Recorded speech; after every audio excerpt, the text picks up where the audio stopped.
Arbuste fruitier, la pépinière en faveur de la biodiversité. Salut les permapotes, j'espère que tout se passe bien pour vous. Aujourd'hui, on va parler de l'agroforesterie. L'agroforesterie désigne toutes les pratiques agricoles qui intègrent l'arbre au sein d'autres productions et qui s'inspirent de la forêt comme modèle. L'agroforesterie peut inclure diverses combinaisons d'arbres, de cultures et d'animaux d'élevage en fonction des besoins et des objectifs de l'agriculteur. On va commencer par le sylvopastoralisme. On va intégrer l'arbre avec les animaux. Dans mon cas, ce sont des ânes. Donc là, on peut tout à fait intégrer l'arbre fourrager ou des fruitiers haute tige avec eux.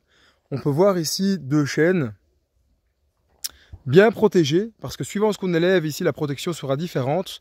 Ici, ce sera une protection permanente, que ce soit pour les chevaux, les chèvres ou les ânes, il faut tout le temps protéger les arbres. Ici, vous allez commencer un petit peu à écorcer l'arbre qui se trouve ici, donc le chêne. Donc l'année passée, toute la saison, j'ai pas eu de problème à ce niveau-là. En fin de saison, ils ont commencé à venir écorcer, donc là j'ai dû mettre une protection en urgence. Donc maintenant tous mes fruitiers, donc on peut mettre une protection quand même un peu plus rapprochée de l'arbre, c'est pas un souci. Sauf si l'âne prend un comportement de chèvre et qu'il se met sur ses 2 pattes arrière pour aller chercher les fruits et les branches, là il faudra faire une protection un peu plus large. Donc là je conseille quand même du 3 mètres sur 3 mètres au niveau de la protection. Pour ce qui est par exemple des vaches, après 20 ans on peut avoir la protection. Pour le mouton Shropshire ou le cochon Kunikuni, là on peut tout à fait enlever la protection, pas besoin de protection parce qu'il ne s'attaque pas aux parties ligneuses de l'arbre. Donc suivant ce qu'on élève, on aura toujours une protection qui sera différente. Donc là l'arbre ici apporte de l'ombrage à l'âne. On voit bien qu'ils sont quand même tout le temps en dessous des arbres, quand un petit peu ici le tassement. Donc là s'il y a plus d'arbres bien sûr, le tassement est plus réparti, donc il n'y a pas vraiment de surpâturage comme dans ce cas-ci. Donc là je compte quand même intégrer pas mal d'arbres. Donc plutôt faire un pré-verger dans ce cas-ci, on verra une vidéo plus tard par rapport au pré-verger. Mais il y aura un verger haute tige dans cette partie de terrain. Et donc là les arbres bénéficieront du pâturage de l'âne et inversement. Les ânes profiteront des arbres fruitiers haute tige. Avant d'intégrer les animaux dans votre système, je vous conseille d'abord de prendre en compte tous leurs besoins en amont. Donc par rapport à la superficie disponible ou par rapport également à leurs besoins. Donc là de manière générale, je vous conseille également de ne jamais les mettre seuls. Que ce soit le cochon, les vaches, les moutons, les ânes. Ils aiment bien être à plusieurs. Donc réfléchissez bien en amont avant de les intégrer. S'il n'y a pas assez d'espace, s'il est tout seul, etc. Là, je ne vous le conseille pas. Donc, ça peut vraiment être bénéfique, même par rapport au temps aussi disponible. L'âne, par exemple, adore les câlins. Donc, c'est au moins une visite journalière pour venir les voir. Donc, prenez bien quand même toutes les informations en compte avant d'intégrer l'animal dans votre système. Personnellement, il y a plusieurs raisons pourquoi j'ai choisi l'âne. Premièrement, il faut savoir qu'ici, donc sur toute la zone que vous voyez là, c'était rempli de chardons. J'avais que des chardons, donc moi j'étais pas au courant, mais il y a un avis qui existe qui s'appelle l'échardonnage. Donc j'avais 1 hectare de chardons. Sauf que c'est interdit de les laisser monter en graines. Donc là j'ai eu des petits soucis à ce niveau-là.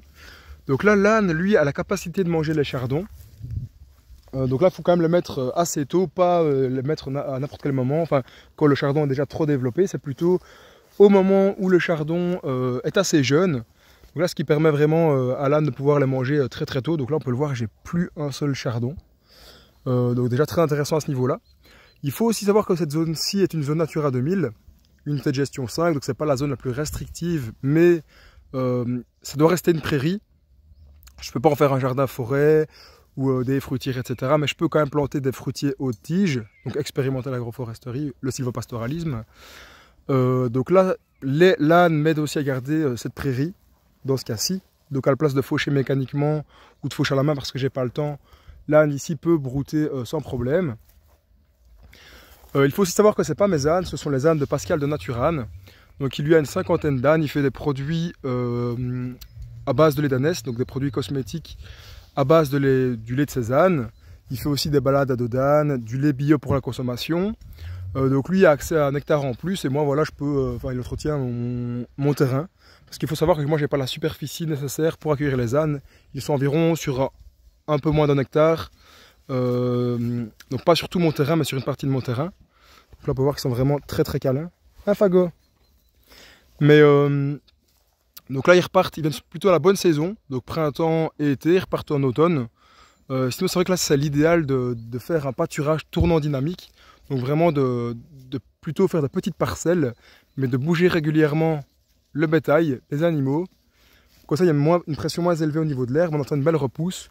Et puis après du coup on les change régulièrement. Donc là je ne suis pas l'expert du pâturage tournant dynamique, mais c'est vraiment l'idéal. Il y a des belles vidéos aussi faites à ce sujet-là.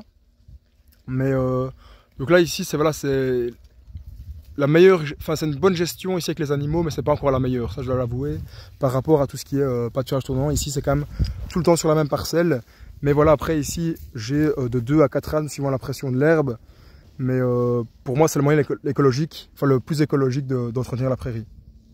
Mais il y a encore moyen de mieux faire. Ensuite ici, vu que ce serait une partie également...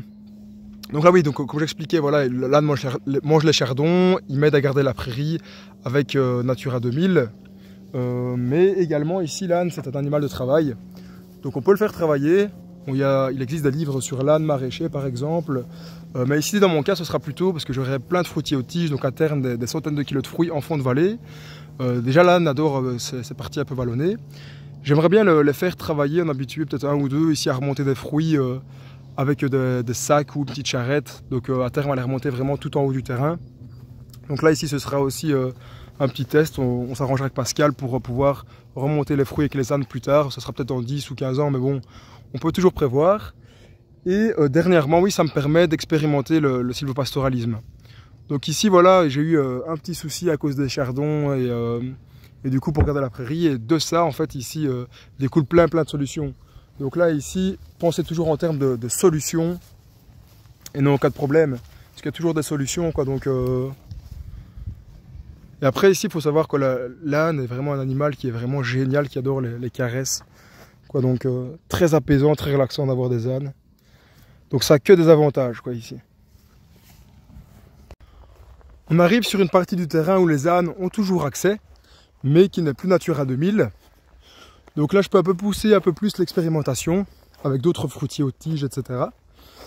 Donc là, comme on peut le voir, j'ai créé 4 haies fruitières fourragères.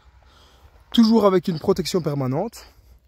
Là, il faut vraiment se dire que c'est toujours en phase test. Donc là, soit on peut intégrer l'arbre fourrager tout seul, ou alors juste des fruitiers aux tiges avec une protection rapprochée. Moi, j'ai intégré un peu les deux, j'ai fait un mix des deux. Donc là, par exemple, on a un hachis aux tiges pour pas que l'âne puisse accéder du coup aux branches charpentières.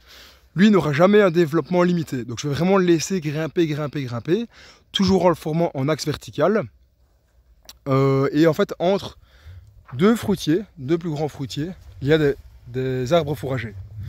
Donc là, ici un peu plus loin, on a le pommier du Kazakhstan, qui lui, pour l'instant, n'a pas encore une forme de haute tige, mais je vais le mener en haute tige pour pas que les ânes puissent attraper les branches.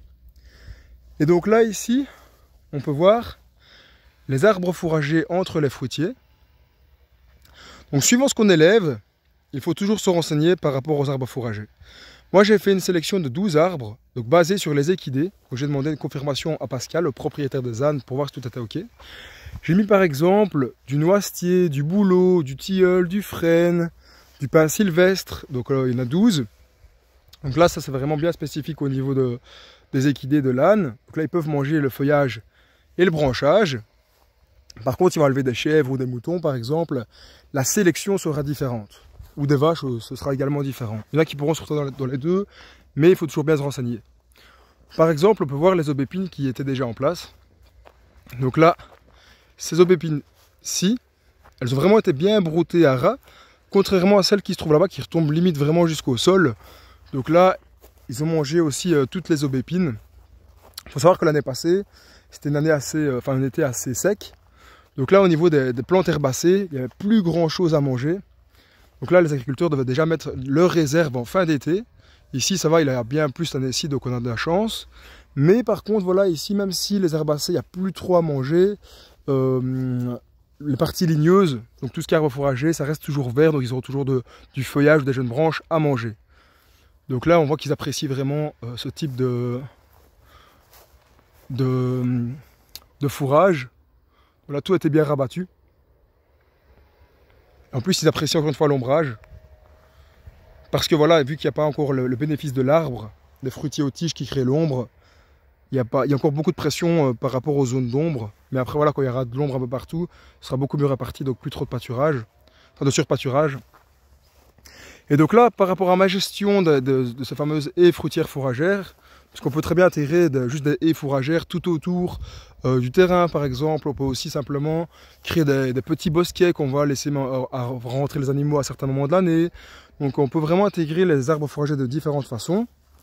Moi, ce que j'ai fait, donc j'ai créé un axe nord-sud, en intégrant par exemple du châtaignier, néflier, cognacier, noyer, nachi pêché en tige à chaque fois. Donc entre ces deux fruitiers et ces arbres fruitiers, j'ai mis 4 à 5 arbres fourragers. Donc là ici, comme j'expliquais, les fruitiers aux tiges n'auront pas un développement limité, ils seront vraiment énormes. Et entre les deux, donc là tous ces arbres fourragers seront trogniers, donc environ 1 mètre à 1,50 m. Tout ce qui sera découpé, je le mettrai du côté des ânes pour qu'ils puissent directement le manger. Et tout ce qui va dépasser, ils pourront également le manger. Donc là c'est pour ça que je disais, il n'y a pas encore le bénéfice de l'arbre pour le moment. Donc dans 4-5 ans, quand vraiment les haies seront beaucoup plus développées, que les arbres procureront de l'ombrage, là on pourra vraiment voir un petit bénéfice. Mais pour le moment, pas encore. Donc on peut également voir du frêne par exemple. Et donc là, par rapport aussi aux arbres fruitiers aux tiges, ce qui peut être intéressant, c'est qu'eux procureront de l'ombrage, mais vu que l'arbre transpire, ici l'herbe restera également verte en dessous de lui. Donc on n'aura pas trop de sécheresse à ce niveau-là. Enfin, en gros, il y aura toujours des parties herbacées à manger en dessous de l'arbre. J'ai laissé 15 mètres entre les deux rangs pour que la lumière puisse pénétrer. Parce que là, ça va quand même devenir assez grand, tout ce qui est noyer, châtaignier, etc.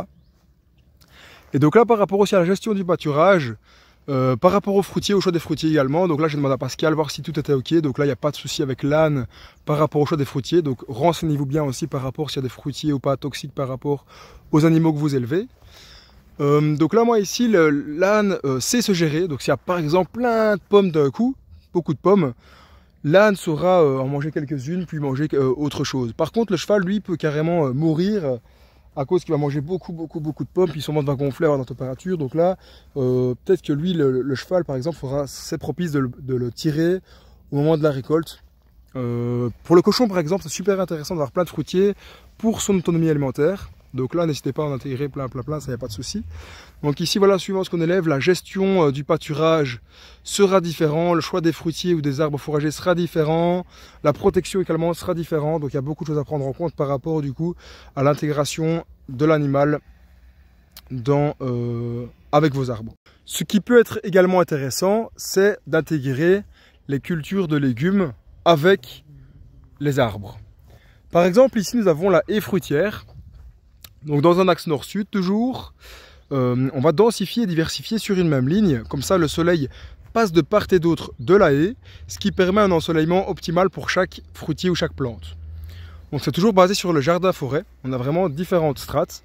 Donc par exemple, on va avoir des arbustes ou des arbres fixateurs d'azote comme l'argousier, des petits fruits comme le framboisier, un arbre comme le pommier, des couvre-sols comme les fraisiers. Donc là, on peut vraiment avoir une belle densité et diversité sur une même ligne. Donc là, il faudra également se renseigner par rapport au développement de chaque arbre et espacer du coup ceux-ci entre eux. Et en fait, entre ces haies fruitières, on peut tout à fait intégrer des planches maraîchères. Moi, je ne l'ai pas fait parce que du coup, c'est pour moi un métier à part entière. Ça demande beaucoup de temps, d'autres connaissances. Moi, ce qui m'intéresse vraiment, c'est l'arbre. Les fruitières, les fruitiers, le jardin-forêt. Donc, mais voilà, ce qui n'empêcherait vraiment pas d'intégrer des légumes entre tous ces fruitiers. Ou même d'autres choses, ça peut être aussi un poulailler mobile qu'on déplacerait vraiment entre les rangs. Ça peut être, même dans le cas du pépiniériste, des arbres fruitiers en racines nues qu'on laisserait se développer puis qu'on déterrerait à un certain moment de l'année pour pouvoir les vendre. Donc là ici, suivant aussi ce qu'on va faire, on voit aussi le développement, l'espacement entre les haies fruitières sera également différent. Moi, c'est fort rapproché parce que voilà, on peut le voir dans ce cas-ci, entre deux grands arbres, comme un pêcher aux tiges et un pommier. Donc un pommier qui se trouve là aux tiges et un pêcher aux tiges. Donc eux deviennent quand même très très grands. Donc on va laisser quand même une distance de 10-12 mètres entre eux. Mais ce qui n'empêche quand même pas de diversifier avec des petits fruits ou des arbustes entre eux. Voire même ici, sur de nouveau ici des fruitiers qui seront très très grands à terme. Il faut aussi se passer donc les rangs de 10-12 mètres entre eux. Mais ce qui n'empêche quand même pas de faire une ligne de petits fruits ou d'arbustes, enfin de bastiges également entre eux. Donc là, il faut aussi bien se renseigner par rapport au développement de chaque arbre et ses besoins. Mais voilà, on peut tout à fait intégrer aussi d'autres cultures dans ce type d'agroforesterie. Il y a différents avantages à intégrer, à créer des fruitières. C'est que c'est très facile d'implantation. En gros, ici, c'est facile à designer. Donc, à savoir ici quel arbre, etc. dans la même ligne par rapport à son développement. Donc, très très simple à l'implantation. Très simple aussi au niveau de la récolte. C'est aussi simple pour l'entretien. Donc là, moi ici, j'ai quand même laissé l'herbe au début de saison, donc tout l'été, en atterrant, mais sans que celle-ci envahisse mes rangs fruitiers. Sinon, ça sera trop concurrencé ici, mes arbres fruitiers. Il faut pomper toute l'eau, etc., toute l'énergie. Donc là, je ne laisse jamais envahir l'herbe dans mes rangs fruitiers, mais ici, je peux laisser monter, ce qui va permettre de garder une certaine humidité et de filtrer un petit peu les vents. Donc là, ici, je viens de faucher, donc il y a la semaine dernière. Donc là, j'ai remis un peu de biomasse ici, vraiment au pied de mes arbres.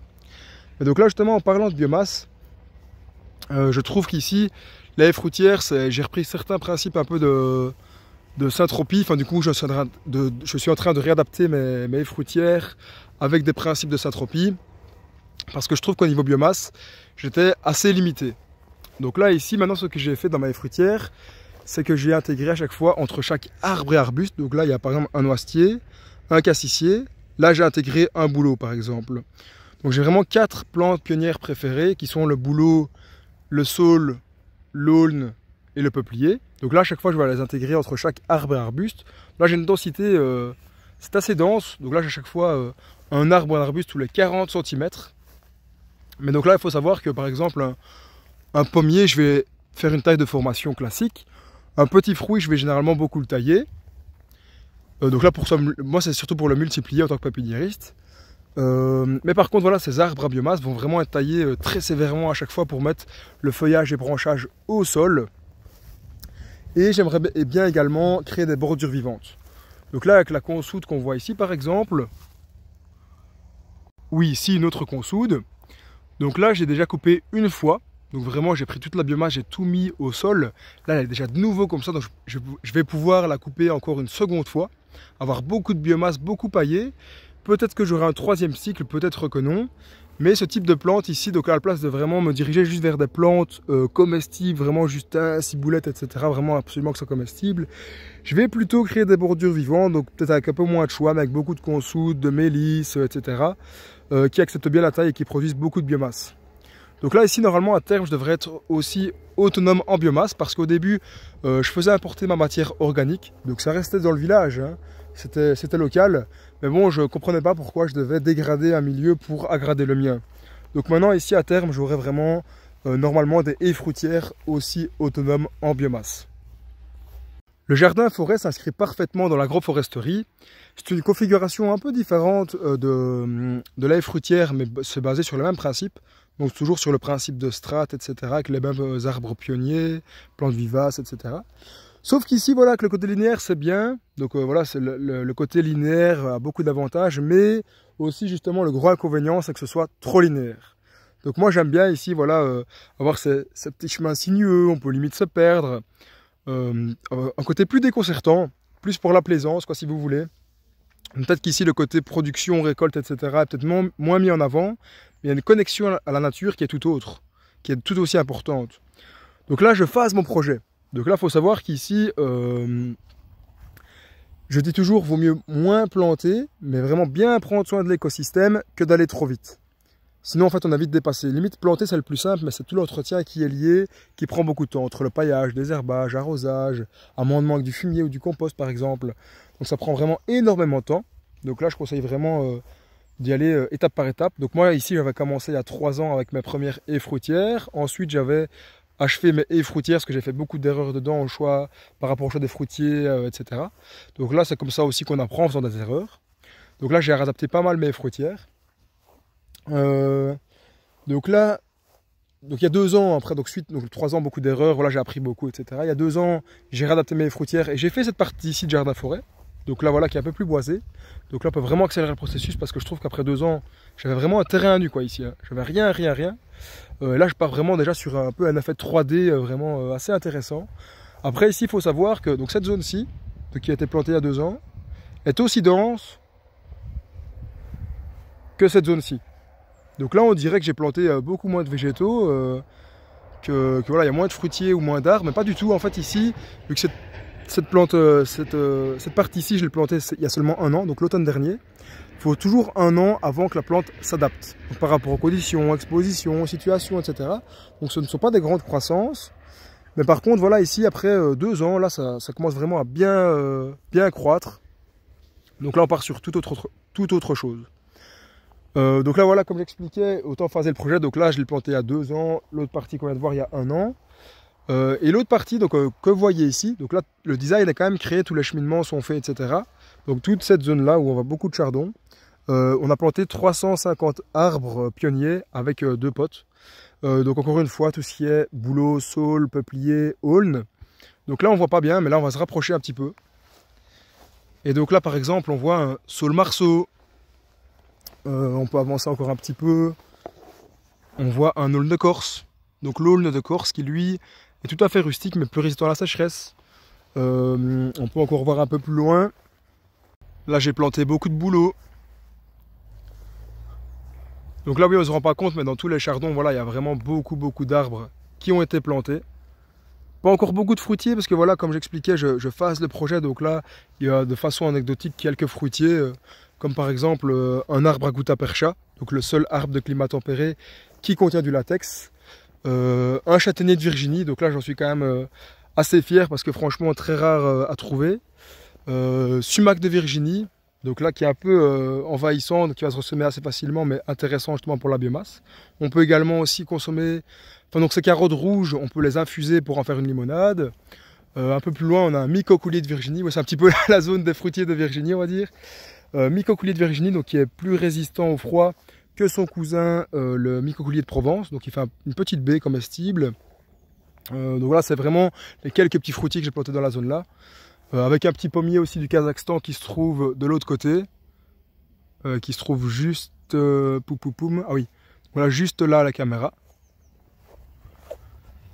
Oh, sinon voilà ici encore 2 autres fruitiers, donc 2 pommiers encore, mais sinon là c'est vraiment les seuls. Et donc là pareil je continuerai à planter le jardin forêt. Donc encore cette année-ci, et je ferai mon pré-verger, donc vraiment dans le fond. Donc là c'est l'objectif ici de cette année-ci, donc voilà, compléter et créer ce pré-verger. Et donc là au niveau densité, franchement là ça commence vraiment à ressembler déjà un peu à cette ambiance forestière après 2 ans. Donc là le jardin forêt s'inscrit parfaitement dans l'agroforesterie. On va se balader un peu dans celui-ci pour voir un petit peu justement toute cette densité, la sinuosité. Donc là, un pêcher par exemple, on peut aussi intégrer des plantes annuelles qui au début demandent beaucoup de lumière.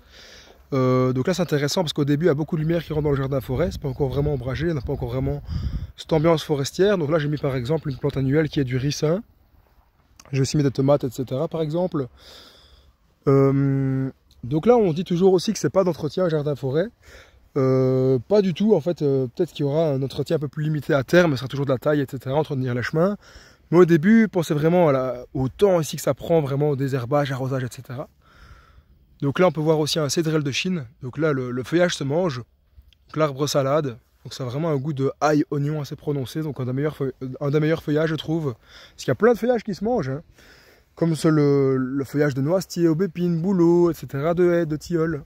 Mais voilà, pour moi, il est plus intéressant au niveau gustatif. Voilà, on peut partir tout à fait sur la gauche, remonter, continuer tout droit.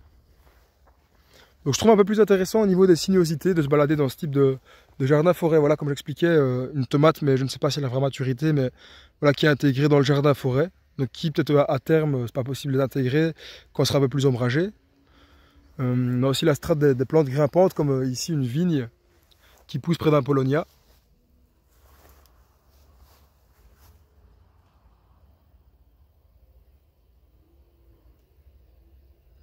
Cette partie-ci de terrain est un peu plus abritée grâce à la haie qui se trouve ici.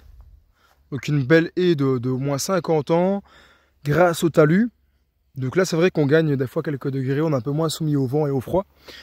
Donc ce qui me permet de cultiver des fruitiers un peu plus sensibles, comme par exemple un figuier, un amandier, un abricotier.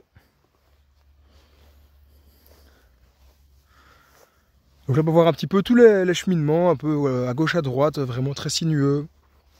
Donc là c'est vrai qu'à terme, donc si je me mets dans ce cas-ci, là je peux encore voir le chemin suivant, donc il se trouve juste là. Mais si ça se trouve dans 5 ans, c'est vraiment la jungle et je ne verrai même pas le chemin qu'il y a là, donc ce sera beaucoup plus déconcertant, quoi. Donc là on s'y retrouvera beaucoup moins. Là on peut également voir un kiwai qui grimpe sur un asiminier. Donc un petit kiwi. Donc la plante ici est beaucoup plus rustique que le kiwi, son cousin le kiwi. Elle a la même saveur. De l'arbousier aussi par exemple, qui est un arbuste méditerranéen en feuillage persistant.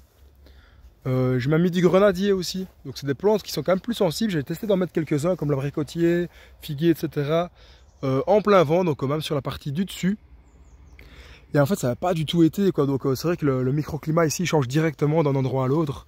Donc suivant le vent, etc. Donc prenez aussi le temps d'observer votre terrain. Moi par rapport au cheminement, ce que j'ai fait c'est que, admettons, si on a une pente, on ne va jamais tout droit. On prendra inconsciemment des sinuosités pour avoir plus simple, enfin, c'est notre corps qui aura plus simple à voyager, inconsciemment. Pareil pour les animaux. Donc ici au début, je n'avais pas planté pendant 1 an. Tous les chemins que les animaux empruntaient, j'ai pris la faux, j'ai élargi tous ces chemins. Et puis du coup, j'ai plein de bosquets assez organiques. Là, on peut également voir un asiminier. Donc là, j'ai des asimines. Donc là, le petit problème, c'est qu'à voir si elles arriveront en maturité sur la variété Sunflower. Donc là, je pars maintenant sur des variétés qui sont aussi à maturité de fruits plus précoces. Donc comme Summer Delight, Pennsylvania Golden. Et donc là, on peut le voir que le jardin forêt est aussi très intéressant comme pratique agroforestière. Arbuste fruitier, ce n'est pas simplement une pépinière, c'est aussi un projet de jardin-forêt d'agroforesterie. Car pour moi, l'arbre doit trouver une place centrale au cœur de nos cultures ou de l'élevage. C'est vraiment une solution d'avenir de créer des jardins-forêts. Du moins, c'est un avis personnel. Mais du coup, c'est un projet beaucoup plus large qu'une pépinière. C'est aussi de l'expérimentation, de l'acclimatation, de la propagation de savoir, d'expérimentation, etc. Donc là, j'espère que le sujet de l'agroforesterie vous a plu, ce qui vous a permis aussi de voir un peu l'avancement des plantations sur le terrain de la pépinière. Dans un jardin-forêt, il n'y a pas de problème d'inondation, de sécheresse. J'accompagne simplement le mouvement naturel de la forêt, car en Europe, le climax, c'est la forêt. Ça veut dire que si je fais rien sur quelques mètres carrés, il y a une succession écologique qui se crée, donc d'abord aux herbes, ronces, arbustes pionniers, ainsi de suite, pour atteindre le stade de la forêt. Donc j'accompagne simplement ce mouvement en intégrant des plantes comestibles ou médicinales. Donc au final, c'est bien très très simple de jardiner dans ce type de projet agroforestier. Et c'est aussi du plaisir, beaucoup de plaisir, quoi. Donc ça fait du bien à la terre, à la biodiversité, même à nous. Enfin, je veux dire, c'est vraiment génial. Là, vraiment, pour moi, il faut vraiment se tourner vers ce type de projet, donc vraiment agroforestier, vraiment que l'arbre trouve une place centrale, même dans nos villes aussi. Donc j'espère que le sujet de la vidéo vous a plu. N'hésitez pas à lâcher un like, à écrire un commentaire et à vous abonner à la chaîne. Merci, à bientôt les permapotes.